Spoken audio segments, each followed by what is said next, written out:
자, 여러분들이 오늘 같은 유인을 보시면 믿음과 행함, 이제 믿음과 행함이라는 주제를 지난 학기부터 쭉 해왔는데 이게 대한 정리라고 볼 수 있습니다. 그래서 그냥 첫 페이지만 그냥 잠깐 보고 첫 페이지가 뭐냐면 그 뒤부터 나오는 뒤에 있는 것은 제가 과거에 그 셰프에서 설교했던 그 설교하기 위해서 만들었던 그 글입니다.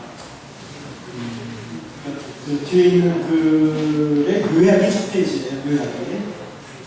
그러니까 뒤에 쭉 이어지는 글은 집에 가서 한번 읽어보시고 첫 페이지를 한번 보시면 요약을 해놨는데 이제 서로를 뭐 이혼론적 사고가 문제다 이 얘기는 여태까지 반복해서 강조했지만 마치 믿음과 행함이 서로 반대가 되는 개념이 이혼, 믿음하고 행함은 다른 거다. 반대가 되는 개념이다. 이렇게 이혼론적으로 생각하는데 이제 문제다. 그러고 믿음이 뭐냐? 첫 번째는 믿음은 명제적 진리에 대한 시적인 논의가 아니다. 하나님은 아까 말씀드린 대로 하나님은 한 분이시다. 하나님은 예수님은 우리를 돌아가셨다. 이런 사실에 대해서 시적으로 동의하는 걸 믿음이라고 말하는 말입니다. 그것도 믿음의 일부분이 될 수는 있지만 아주 작은 일부분에 불과합니다. 믿음은 이런 면에서 머리에서 하니까 하나님과 기독교를 이해하는 방법이 아니라 하나님적이고 기독교적으로 살아가는 방법이다. 믿음이라고 했습니다. 그러니까 믿음으로 뭐 했고 힘을 있어 믿음으로 뭐 했고 믿음은 우리가 어떻게 살면 살아가는 방법이지 생각하는 방법이 아닙니다. 그 다음에 지금 바로 말씀드린 대로 믿음의 대상은 하나님이나 예수님 자신이지. 그래서 그분께 대한 신뢰라고 번역해야 되는 경우가 훨씬 더 많다. 예수님의 대속적인 죽으심에 담긴 그분의 희생과 사랑을 이해함으로써 하나님을 신뢰하는 바가 있습니다. 두 번째, 믿음은 자신의 희망적 미래에 대한 막연한 기대가 아니다. 우리가 이제 믿음 그러면 이 일이 잘 될 줄 믿습니다. 예를 들어서 뭔가 생각하는 것 같아요. 내 기대, 내가 가지고 있는 기대와 희망이지 것은 그 믿음하고 좀 다른 거죠. 잘 될 줄 분명히 믿으면 내 확신적인 희망이고 기대인 것이 이것은 신뢰하고는 좀 다른 얘기입니다. 그러니까 즉 첫 번째 자기 기대가 자기가 생각하는 자기 신념 될 거야 분명히 될 거야 자기 암시 이것이 기독교가 말하는 믿음하고 다른 겁니다. 자기를 믿는 거지 이거는 하나님을 믿는 게 아니잖아요. 내가 나를 믿는 거지. 내가 될 수 있다고 생각하는 그걸 믿는 거지. 두 번째 그런 면에서 믿음은 하나님과 그분의 인격, 그분의 계획을 전적으로 신뢰하는 태도지 자신의 계획이나 희망적인 능력을 기대하는 것으로 달라. 세 번째 그런 면에서 믿음은 자기 중심적인 게 아니라 하나님 중심적인 것이다. 그 다음에 큰 세 번째 믿음을 자신을 안전하게 지켜주거나 보장해주는 수단이 아니다. 믿음을 가지면 내가 안전하고 항상 지금 여러 군데서 봤지만 이게 그 신약성서 전체에서 흐르고 있는 것이 믿는 사람은 고난을 당한다는 건데 어려움을 당한다는 건데 사실 우리는 이 고난이라는 걸 생각하지 못해요. 그 당시 사람들이 생각했던 고난이라는 건 우리가 생각하는 거를 혹시 돌을 넘어서는 거예요. 목숨을 내놓고 도망다녀야 되는 그런 고난인데 죽어야 되는 우리는 그런 것도 아니잖아요. 그러니까 믿음이라는 게 자기 확신을 믿는 믿음과 하나님께 대한 신뢰를 믿는 전부적으로 다른 거다. 그러니까 믿음은 두 번째 생활의 어려움이나 사고로부터 우리를 지켜주는 수단이 아니다. 그래서 저도 이렇게 표현하고 싶지 않아요. 개인적으로. 감정적으로나 개인적으로. 근데 성경이 어떻게 보면 이런 결과를 얘기하기 때문에 할 수 없어요. 저도. 상당히 사람들의 기대는 예수 믿으면 사고도 안 나고 생활 어려움도 다 없어지고 그런다고 말하면 얼마나 좋겠어요. 그렇게 된다는 거. 하지만 성경이 그렇게 말하고 있지 않기 때문에 저는 그걸 들어요. 근데 할 수 없습니다. 여기서. 그러니까 우리 많은 사람들이 이런 생활의 필요 때문에 이런 것 때문에 기독교를 믿지만 단순히 그 자체를 해결해 주지는 않아요. 너무 분명한 거예요. 예수 믿는 사람이 어려움이 안 온다. 그게 오히려 틀린 엑스트의 그런 진리에 대해서 보이고 성경은 믿는 사람들이 오히려 어려움이 온다라고 여러 군데에서 말하고 있기 때문에. 그래서 잘못하면 믿음이라는 것이 어려움이나 사고에서도 지켜주는 수단이라고 하는데 신약 성경에는 믿음이 우리를 지켜준다고 하는 말씀은 없다. 대신 나는 선한 싸움을 싸우고 달려갈 길을 마치고 믿음을 지켰습니다. 믿음이 우리의 안전을 지켜주는 것이 아니라 우리가 우리의 안전을 내어놓더라도 믿음을 지키는 것이다. 이게 이제 기독교 믿음의 그렇죠. 네 번째, 믿음은 행함의 반대가 아니다. 뭐니까 강조했죠. 믿음은 곧 행함이다. 그래서 이것을 이해하기 위해서는 바울이 항상 행함에 대해서 부정적으로 표현했을 때는 실천으로서의 행함을 말할 것이 아니라 율법의 행위를 의미하는 것이다. 그것을 꼭 이해하셔야 되고 율법의 차이다. 그 다음에 우리가 데살로니가서의 말이 나왔었는데 사랑의 수고와 믿음의 역사화로 번역되어 있지만 믿음의 행함이다. 이걸 곧 정확하게 번역한다면 그래서 참된 믿음, 곧 믿음에서 나온 행함이 참된 믿음이고 참된 행함은 믿음에서 나온 것이고 참된 믿음은 행함으로 연결되는 것이지 같은 것이지. 그래서 잘 이해해야 됩니다. 그래서 세 번째, 믿음은 수단이고 일종의 행함은 결과, 목표다. 그렇죠? 네?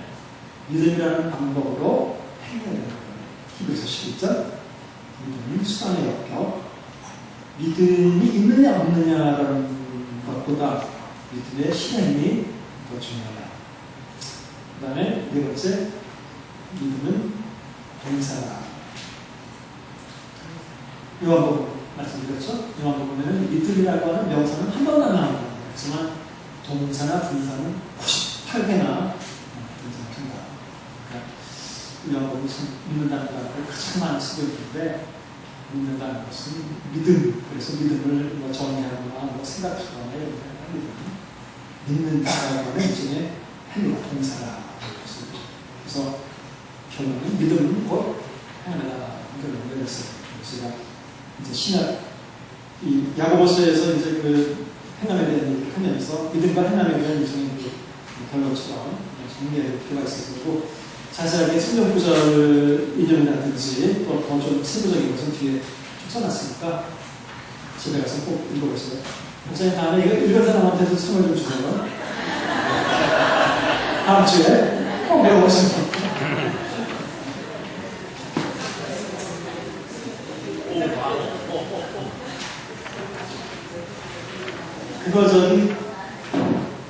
그거를 생각해서 쓴 사람 생각도 하면서 다 읽어주셔야 돼요. 그냥 막 쓰는 게 아니잖아요. 많은 시간을 생각하고 정리해서 쓴 거니까. 자, 우리에게 베드로전서, 베드로후서, 뭐 유다서 나오는데 사실 베드로후서와 유다서 같은 경우는 큰 별 내용이 없어요. 그리고 유다서 같은 경우는 아주 큰 장면이라 아주 짧은 책이고 이단자들에 대해서 어떻게 올바로 이단에 물들지 않고 살아야 되느냐 뭐 이런 얘기예요. 이 베드로후서도 주를 부인하는 이단자들이 있어서 이단자들에 대한 어떤 거 경계하는 내용이에요. 굉장히 베드로 전서만 조금 이제 분량이 있고 베드로 전서의 주제는 한마디로 얘기하면 역시 그리스도의 고난이에요. 그리스도의 고난.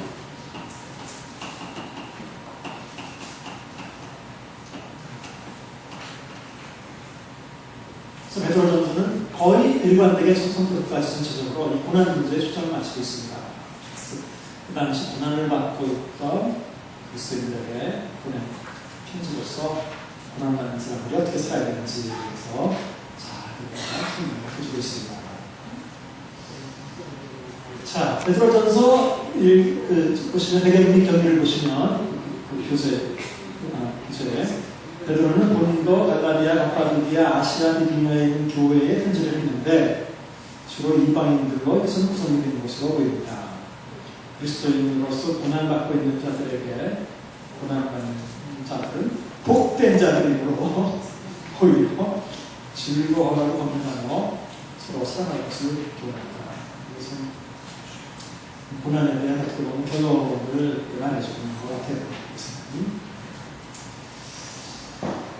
자, 그래서 이제 뭐 베드로전서를 보시면 뭐 인사가 나오고 똑같이 그다음에 구원된 그리스도인들의 믿음의 결국은 영혼을 구원하는 것이다. 그래서 1장 9절 보시면 또 1장 5절부터 보시면 너희는 말세에 나타낸 하나님으로 예비되신 구원을 얻기 위하여 믿음으로 하나님의 능력으로 오셨다. 9절 믿음의 결국은 영혼의 구원을 받습니다. 그러니까 여기서 구원 받았다라고 안 하죠. 베드로는 구원을 여기서는 굉장히 마지막에 최종적인 최종적인 구원받다라고 하는 그 단어나 구원이라는 단어는 이런 종말적 최종적으로 쓰이는 경우가 훨씬 더 많아요. 그러니까 제가 오늘 말씀드렸지만 현재 구원받았다라고 표현하는 경우는 아주 드물어요. 하지만 우리는 통상적으로 당신 구원받았으니까 이렇게 물어보고 우리는 구원받았다 이렇게 표현하잖아요. 그래서 그 구원은 아직 완성된 구원을 얘기하는 건 아닙니다. 그렇죠? 그냥 하나님과 소위 의롭게됨을 얻었다. 하나님과 관계를 우리는 가지고 있는 관계를 시작할 수 있습니다. 뭐 이런 표현이죠. 그 구원이에요. 하지만 성경은 항상 최종적인 구원이 마지막에 영혼의 구원을 말합니다. 그러니까 당신 구원받았습니까? 라고 할 때에 자신있게 난 구원받았습니다. 라고 말하는 그건 뭐 지금 현재 나는 자신있게 그리스도를 생활하고 있다. 뭐 이런 의미겠죠. 하지만 마지막 심판 때 그분이 구원받을지 안 받을지에 대해서는 사실은 제가 이렇게 말씀드리면 저보고 구원주의적이 아니다 이렇게 말할지도 모르겠는데 성경을 통해서 보면 나중에 하나님이 심판하시고 최종적으로 그것은 행위에 따라서도 심판하시고 여러 가지를 심판하십니다. 하지만 우리는 하나님의 은혜로 다 보내실 걸 믿고 있죠. 우리 마태복음 은혜를 보시면 또 은혜를 보시면 먼저 된 자, 처음 된 자가 꼴찌가 되고 그럴 수 있다고 나오고 있고 하나님이 생각해 보면 그건 어쨌든 미래의 문제.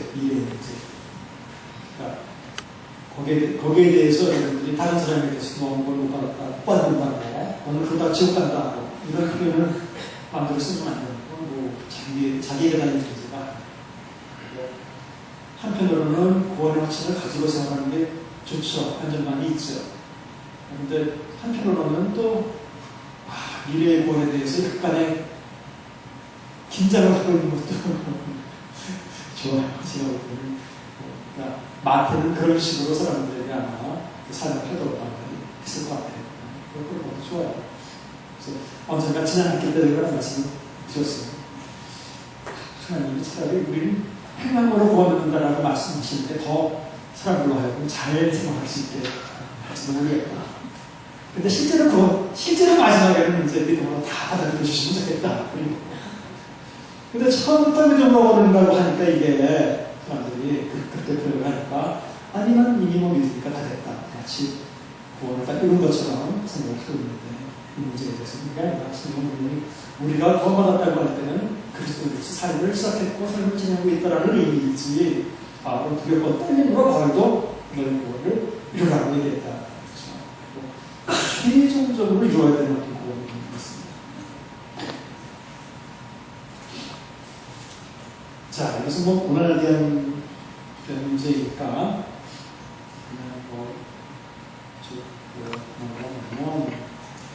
자, 고난받는 그리스도에 대해서 우리가 중요하게 잘 알고 있는 구절은 보도록 하죠. 2장 9절 보시면 그러나 너희는 택하신 족속이여 우리 잘 알죠? 왕같은 제사장들이여 큰 나라여 그의 소리받은 백성이니 이는 너희를 어두운 데서 불러내신 그 기이한 빛으로 다시 하신 이의 아름다운 덕을 선포하게 하려 하십니다. 그러니까 그냥 우리가 택하신 족속이다, 왕 같은 제사장들이다, 거룩한 나라다. 여기서 너희라는 것은 주로 이제 이방인들로 구성된 사람들이었다라고 말씀드렸잖아요. 이방인들은 원래 택하신 족속이 아니었죠. 우리 에베소서의 말씀과 굉장히 비슷한 거예요. 하지만 이제는 택하신 족속이라는 거예요. 뿐만 아니라 왕 같은 제사장들이라는 거죠. 하나님께 직접 나아갈 수 있게 됐으니까 거룩한 백성이라는 것이 소유가 되겠습니다. 근데 그런 아이들 아이덴티티가 있는 게 중요한 게 아니라 이렇게 만들어주신 이유가 뭐냐? 그분의 아름다운 덕을 선포하기 위해서 그랬다. 이걸 빼먹으면 안 되고, 전에는 백성이 아니더니 이제는 나는 백성이다. 그리고 이 택하신 족속이라는 이런 말들을 어떤 상황에서 했느냐를 아는 것도 중요해요. 바로 고난받고 있는 사람들에게 고난받고 있으면서 거기서 힘을 자신있게 생활하는 사람이 얼마나 되겠어요. 다 하나님 나를 부르셨나 봐요. 이런 괜찮은 왜 우리는 이렇게 힘들게 살아야 하지? 뭐 다 낭만도 있고 고개 숙이고 제대로 바르고 자도 못하고 그렇게 처져 있을 거 아니에요. 그런 사람에게 하는 말씀이라는 거죠. 너희는 그렇게 정말 위축돼 있고 쭈그러들어 있고 고개도 잘 들지 못하고 그럴 사람이 아니다. 너희들의 real identity가 뭐냐? 정말 너희들의 정체는 그게 아니다. 하나님의 택하신 족속이고 왕 같은 제사장이고 그렇게 살아라. 고난 속에서 그렇게 살아라라는 거예요. 그래서 자신들의 올바른 아이덴티티를 잘 하지만 우리가 어려움 속에서 우리의 진짜 신분이 본질이 뭘까 이거를 올바로 이해한다면 그런 걸 통해서 이런 어려움들을 고난을 감내하고 이럴 수 있다. 택하신 족속이고 왕 같은 제사장이고 거룩한 나라다. 얼마 전에 그 TV에서 이렇게 동영상 보여준 걸 봤는데 재미있는 건데 아마 어렸을 때부터 개하고 호랑이하고 같이 살았나 봐요. 집인데 근데 아마 개가 더 우선 거의 등치는 호랑이가 조금 더 큰데 개가 물을 먹고 있는데 호랑이가 좀 같이 먹겠다고 오니까 개가 앉으시니까 떼갱하고 호랑이가 앞에서 도망가는 도망가서 감히 그 옆으로 오지 못하고 저 벽에서 물이 마르지 벽을 깔고 그러고 있었는데 뭐 이런 일들이 많이 있을 수 있죠. 이게 자기 정체가 호랑이라는 걸 모르고 있는 거예요 지금. 어렸을 때부터 개하고 살다 보니까 자기도 개인지 아닌 거예요. 여러분 왕 같은 제사장들이고 택하신 족속이고 그냥 다른 사람들하고 어울려 산다고 거리서 보는 말입니다. 호랑이 자신은 호랑이지 개하고 같이 살아도 호랑이지. 특히 이런 고난으로 위축되어 있는 사람들에게 이렇게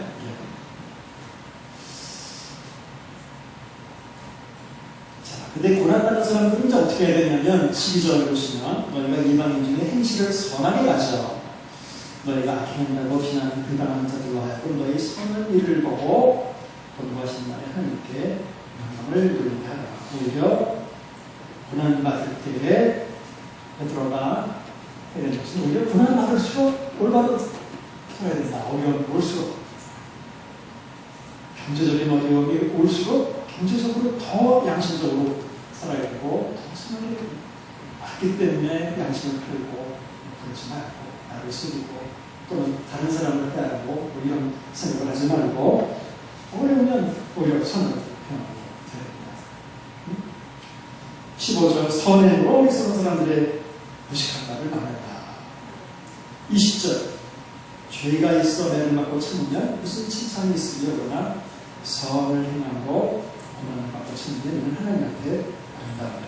그런데 고난에 대해서 말씀드리면서는 아주 너무 당연하지만 분명하게 해야 될 것은 여기서 지금 베드로전에서 말하고 있는 그리스도의 고난이라는 것은 그리스도인이기 때문에 그리스도를 믿기 때문에 받아야 되는 어려움 시련을 얘기하는 거예요. 그냥 일상생활에서 그냥 뭐 아프든지 뭐 이런 것을 의미하는 게 아닌 것은 그리스도인이기 때문에 당해야 되는 핍박이나 아픔이나 이런 것들을 의미하는 거예요. 그러니까 현대 우리는 뭐 정확하게 여기에 고난에 해당되는 것들이 없다고 볼 수 있지만 그것은 이제 나중에 제가 잠깐 또 공부를 할게요. 어쨌든 여기서 고난이라는 것은 그리스도이기 때문에 받아야 되는 거예요. 선행을 해야 된다. 예수님도 21절 이를 위하여 너희가 부르심받았으니 그리스도도 너희를 위하여 고난을 받으사 너희에게 본을 끼쳐 그 자체를 따르게 하였느니라. 그러니까 예수께서 고난받으신 것은 베드로 이야기로서는 하나의 본이다. 예수님께서 다른 사람을 사랑하는 것도 본인이 되셨지만 고난받는 것도 본인이 되셨다. 그러니까 우리도 선을 행함으로써 또는 그리스도인으로서 삶으로서 고난받는다면 그것은 그리스도의 발자취를 따라가는 일인 것이다. 얼마나 아름답고 자랑스러운 일인가. 그건 괴로운 일도 아니고 숨길 만한 일도 아니고 부끄러운 일도 아니고 자극이 오히려 올바로 살면서 그리스도인으로서 받는 고난을 예수의 발자취를 따라가는 거니까 예수님께 직접 말씀을 들은 베드로잖아요. 그래서 예수님 그 고난에 대해서 처음 말씀하셨을 때 베드로가 이렇게 실패했잖아요. 한번 시험에 너희는 나를 누구라 하느냐. 예수님은 이제 인자가 고난을 받고 이렇게 죽었는데 베드로가 예수님을 책망하면서 기억하시죠? 세상에 이런 일이 있을 수 있습니까? 그건 무슨 망발입니까? 무슨 그리스도가 무슨 메시아가 무슨 고난을 받습니까? 그랬을 때 사랑하는 들어보려고 하라. 너는 나를 걸려 넘어지게 하는 자로다. 네가 사람의 일을 생각하고 하나님의 관점에서 하나님의 일을 생각하지 못한다. 그래서 그것뿐만 아니라 너희들은 내가 고난받는 메시아가 고난받는 것에 대해서 이해 못하느냐 이런 말은 안 하셨지만 논리적으로 그런 얘기. 나뿐이 아니라 누구든지 나를 따라오려는 자들도 그러니까 너희들도 똑같이 고난을 받고 자기를 포기하고 부인하고 자기 십자가를 지고 쫓아야 되는 거다. 그 얘기를 베드로가 들은 사람이잖아요. 한번 이 고난 문제에 대해서 실패한 적이 있잖아요. 그러니까 이제 특히 고난에 대해서 잘 쓸 수 있어요. 베드로는 이렇게 예수님 말씀하세요. 그걸 오히려 고난받는 것은 예수님 따라가는 행위다. 고난은 이렇게 그렇죠. 그 다음에 넘어가서 3장 14절. 그러나 의를 위하여 고난을 받으면 복되도다. 이것도 복되도다 그 구절이에요. 복되도다. 누구? 의를 위해서 고난받는. 이건 예수님이 하신 산상순에 있는 말씀이라는 얘기였어요. 의를 위해서 박해받는 사람은 복되다. 그런 표현입니다. 의를 위해서 박해받는 사람이 복되다. 진짜 복된 사람이에요. 그들이 두려워하는 것을 두려워하지 말고 호심하지 말고 복된 하나님의 축복이라고 하나님이다. 역설이죠. 고난받는 상황에서. 자, 이 고난에 대해서 얘기를 하면서 잠깐 조금 이제 베드로전서에서 좀 어려운 얘기가 나오는데 19절 보시면 그가 또한 영어로 가서 옥에 있는 영들에게 선포하신다. 이런 구절이 있어요. 이게 여러분들이 이 구절 읽어보셔서 알겠지만 이것은 신약 전체에서도 해석하기 가장 어려운 구절 중에 하나예요. 이것이 끝날 때까지 이것은 아주 어려운 구절이에요. 많은 사람들이 이 구절을 가지고 어떻게 이해했냐면 안 믿고 예수님을 모르고 죽은 사람들, 그렇죠? 그런 사람들을 하나님이 어떻게 하실 것이냐. 예수님이 그런 사람들을 위해서 여기에 가서 그런 사람들을 선포했다. 이런 구절로 보통은 해석이 되었는데 그렇게 보기는 굉장히 힘들어요. 지금 영어로 옥에 가서 옥에 있는 영들에게 선포하셨다. 근데 그들은 노아의 날 방주를 준비할 때 복종하지 않는 자들이다. 그럼 왜 노아의 방주를 할 때 복종하지 않는 자들한테만 가서 했어요? 그럼 노아 다음 세대도 있음을 다 모르는 세대인데 그렇잖아요. 그러니까 이런 그런 구절을 보기 어려워. 그런 구절을 보기는 굉장히 어려워요. 그러니까 전체적인 문맥에서 보면 또 사람들이 옥에 있는 영들 꼭 그러면 자꾸 지옥을 생각하고 근데 여기서는 그게 아닐 수도 있고 옥에 있는 영들이 죽은 사람들을 말하는 게 아니라 아마도 22절을 보시면 그는 하늘에 오르사 하나님을 통해서 계시니 천사들과 권세들과 능력들이 그에게 복종하시느니라 것처럼 그런 어떤 불순종하는 아티클을 당해서 소위 역사하는 영들 그 영들에게도 예수님은 부활하셔서 자기의 축복을 선포하셨다. 이런 의미로 보는 것이 일반적인 해석입니다. 하지만 여전히 그 말 자체는 굉장히 어려운 표현이에요. 지금 예수를 안 믿고 무슨 죽은 사람에 대한 그런 구절이라고 보기는 좀 어렵다는 거예요. 그러면 당연히 항상 누구나 한 번씩은 질문하지만 예수를 안 믿고 예수 믿는 날 모르고 죽은 사람들은 어떻게 되느냐. 뭐 그런 의문이 항상 있죠. 있어봤자 소용없어요. 그냥 대답이 없으니까 성경에는.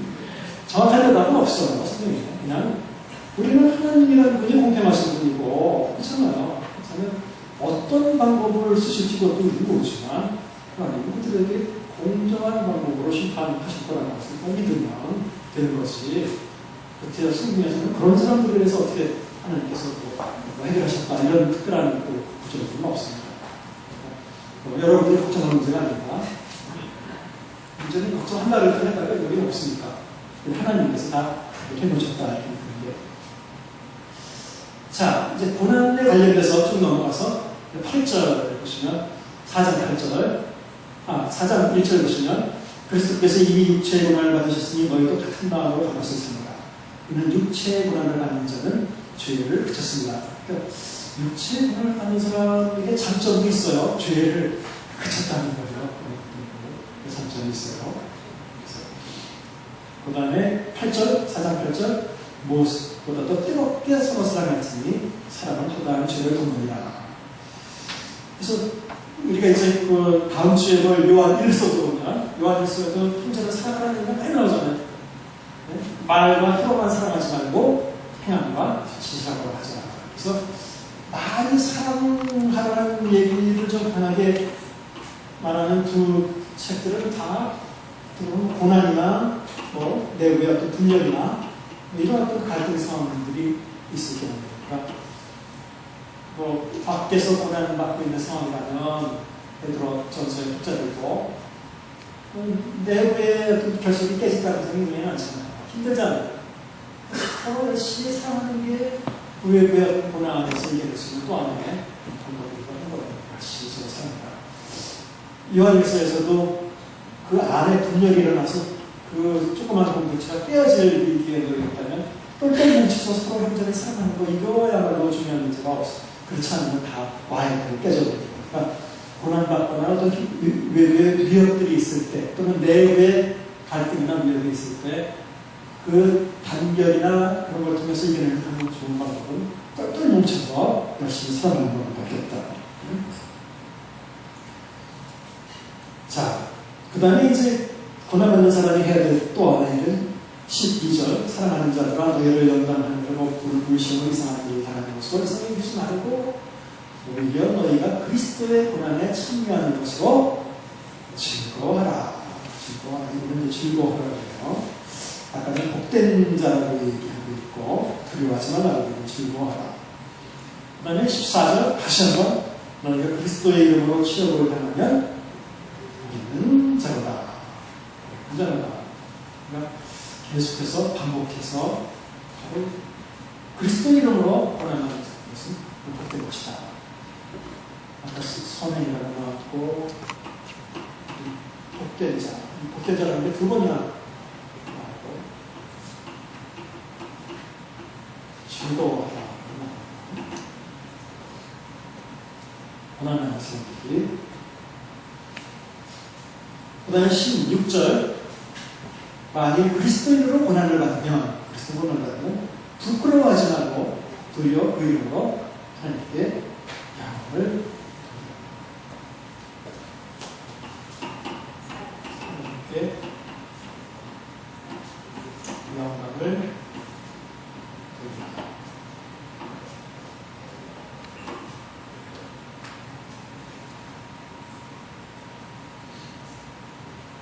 여러분들은 진짜 이렇게 고난을 받으면 이렇게 이런 생각이 먼저 듭니까? 이것도 마찬가지로 이런 생각이 먼저 안 아, 선생님 그래. 나는 참 복된 자다. 아, 기쁘다. 정말 이런 생각이 안 든다면 뭐 저도 금방 이런 생각이 들 거라고 생각은 안 합니다. 하지만 성경에 저도 가르치는 사람도 있으니까 이제 여러분보다는 조금 더 빨리 들 수 있어요.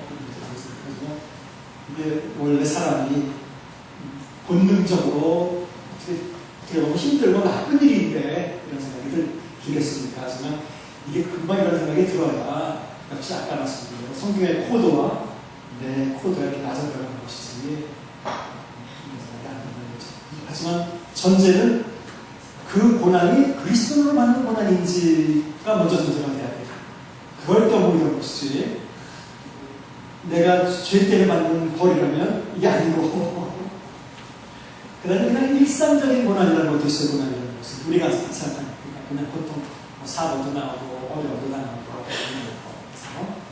그다음에 우리가 생각하지 않았던 어떤 어려움들이 우선 일상생활에서 그런 것을 이런 그리스도인의 고난이라고 보기는 좀 어려워요. 이것은 그리스도를 믿기 때문에 내가 자처하거나 당할 수밖에 없는 그런 것을 얘기하는 것입니다. 그러니까 이 성경에서 안 그런 경우도 있지만 대부분의 고난이라는 단어가 사용된 한 95% 이상은 다 믿기 때문에 당해야 되는 어려움을 고난이라고 표현합니다.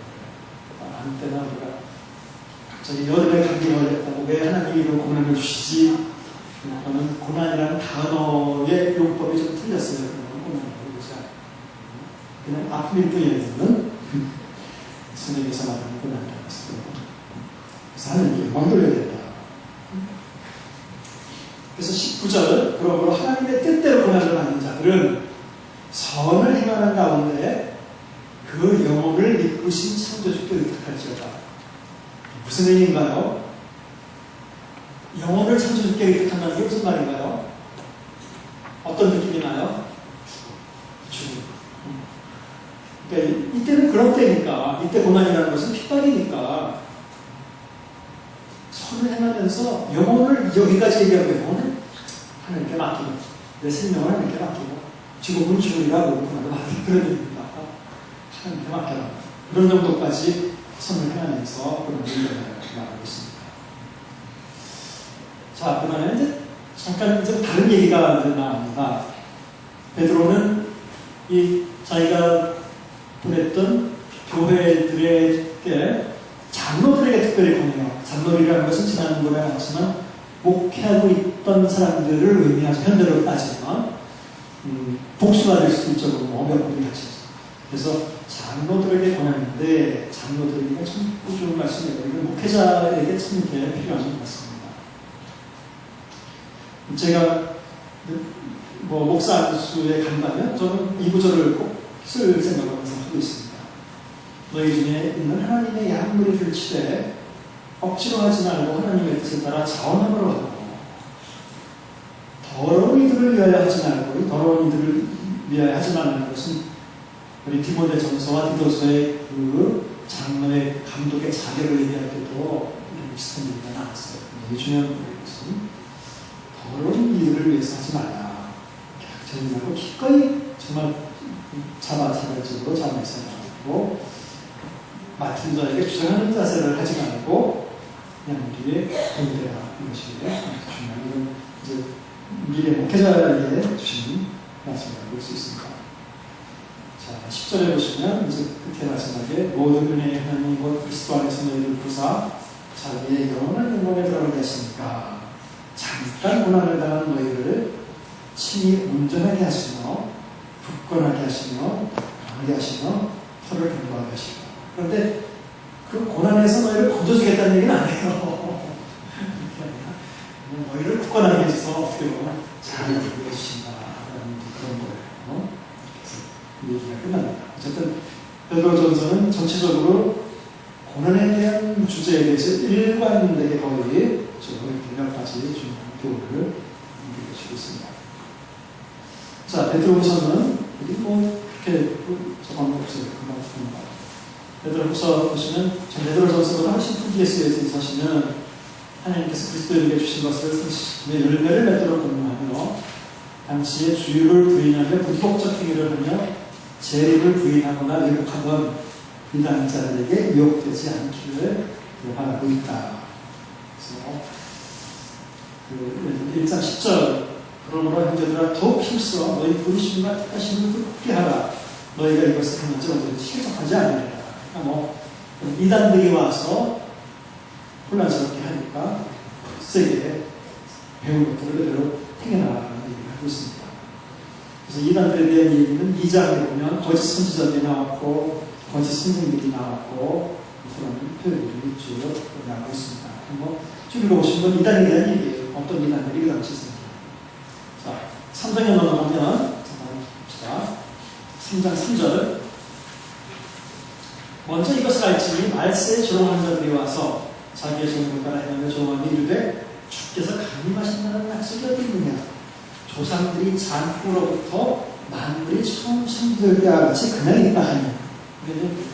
자, 이걸 잘 읽어보시면 조상들이 잔으로 이런 표현을 쓰는 걸 보니까 이거는 좀 2세대 교인들이 살고 그러니까 좀 예수님 돌아가시고 나서 시간이 꽤 많이 흘렀다는 걸 볼 수 있어요. 그러니까 여러 번 그것도 말씀드리지만 뭐 요한계시록도 그렇고 그 시대 1세대 기독교인들은 다 예수님이 곧 오시 아마 자기네 세대 때 오라고 믿음을 가지고 있었어요. 거의.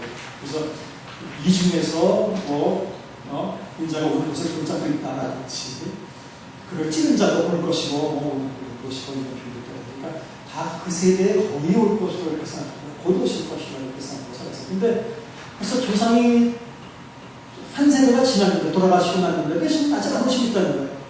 그러니까 점점 예수님이 임박하게 오신다는 것을 믿고 살았던 사람들이 그게 아니다 보니까 점점 신앙이 조금 낙해지기도 하고 뿐만 아니라 예수님에 대해서도 야 예수님 그러면 안 오는 거 아니냐 뭐 이런 식으로 예수님의 재림에 대해서 굉장히 사람들이 잘못 생각하는 그런 부분이 있었다.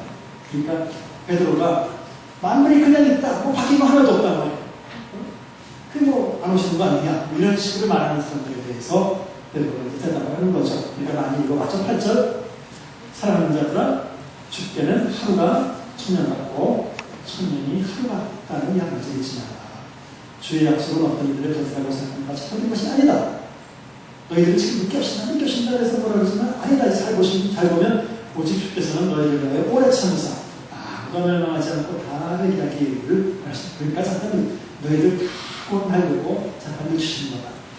그러나 다시 도둑같이 올 뿐다라고 말씀하고 있고 그러니까 11절 이 모든 것이 이렇게 풀어지니 너희가 어떤 사람이 되려 나타나면 거룩한 행실과 경건함으로 하나님의 나비 이마를 바라보고 가만히 사모이다. 14절 주 앞에서 돈도 없고 흠도 없이 평강 가운데서 나타나기를 힘쓰라고 기록하고 있습니다. 그래서 이단들이 있었고 그 다음에 내부적으로 그 사람들이 예수님의 재림이 이제 없다라든지 뭐 이런 잘못된 얘기를 할 때에 없는 게 아니라 당시 모든 사람들이 구원받기 위해서 하나님의 주는 것도 있다라고 얘기하고 있습니다.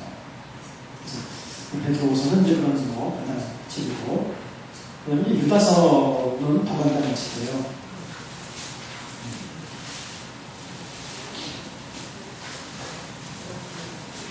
자, 유다서는 보면 1세기 말경에 일반적인 독자의 대상으로 비롯된 소식으로서 저자는 교회에 들어온 이단자들 때문에 믿음의 도를 위하여 힘써 싸우는 편지로 공연할 필요를 느껴서 기록했다고 합니다.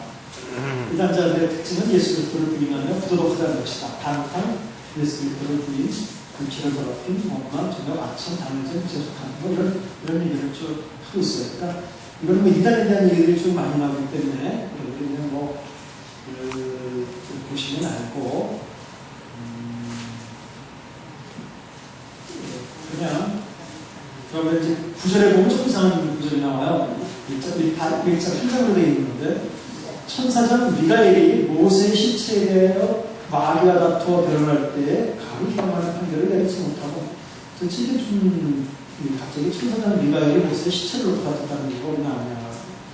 구약은 아무 일과 같다는 얘기가 안 나거든요. 이것은 소위 외경에 모세의 승천이라고 하는 외경이 있어요.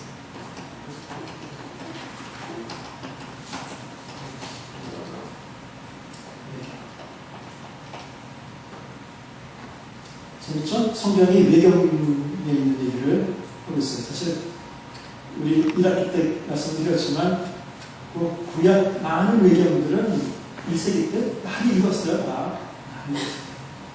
실제로 읽기를 많이 읽었어요. 나중에 그것이 유대인들이 AD 90년 양리나라의 때에 외경은 빼고 앞에 있는 것만 전용으로 했기 때문에 그렇게 되신 것이 실제로 많이 읽었어요. 그 외경에 나오는 얘기. 그 다음에 14절 보시면 아담의 칠대손 에녹이 이스라엘에 대해서 예언한 얘기를 보라. 아담의 칠대손 에녹이 이렇게 예언한 얘기도 구약 성경에 없어요. 여기 보시면 또 외경 에녹 일서라고 하는 외경이 있어요.